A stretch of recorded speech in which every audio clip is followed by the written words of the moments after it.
Okay, Bismillah. Talk number 2 about compatibility. Okay, so probably this won't be as long as the first one. Okay, firstly, we'll look at the compatibility of religion. Okay, we know that Muslim men can marry Christian women and Jewish women, and Muslim women personally see they're loaded with problems in this day and age. It's not the same as it was back in the times of the Prophet ﷺ. So your religion should be your first biggest compatibility. And how I mean by that is that if you've got, this is the most sort of dangerous side of it for the sister. If we have a sister out there that's practicing, she's fully wearing hijab or possibly niqab, and she's attracted to and wants to marry a man that's, I don't know, clean shaven and only prays occasionally, doesn't do everything on, like Fajr's not on time and this and that is not on time. That's not a good idea. That's not fair. That's not compatible. Okay, she needs a brother that's at least or preferably stronger than her in the deen, okay, to help her along. Because men, as a general rule, are the leaders in the relationship. They're the leaders. They are the leaders of the marriage, okay?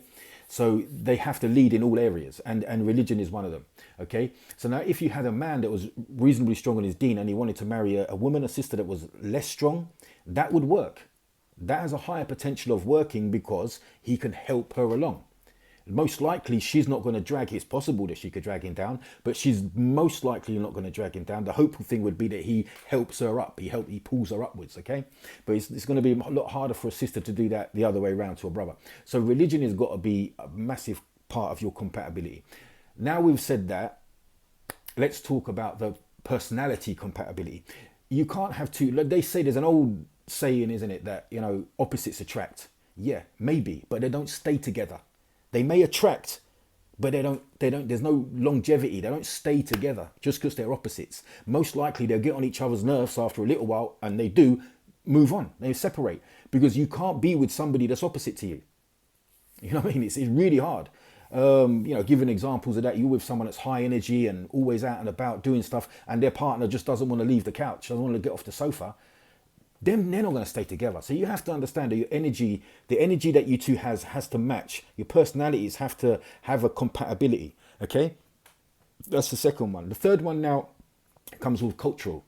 Now, there's nothing wrong with marrying someone from a different culture. In fact, it can have loads of plus sides. It can have loads of benefits because sharing. I love different cultures. I'm all about different cultures. Okay, but sometimes some of them cultures are so different to each other that can cause a problem, especially if families are involved, okay?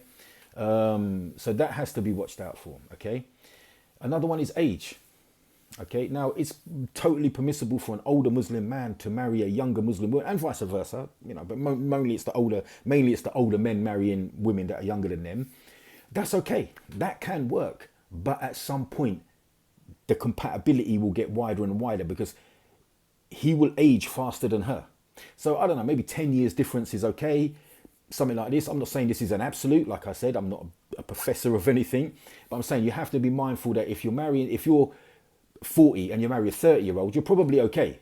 If you're 50 and you're marrying a 30-year-old, maybe you're okay in the short term, but going 5 or 6 years into the future could be a problem, okay? So compatibility and that common sense approach to looking at this is really important.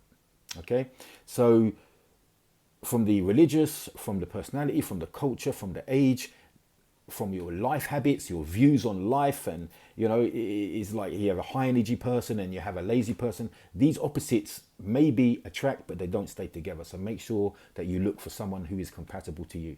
Okay, that's another one. Knowledge beats ignorance. Love beats hate. Peace.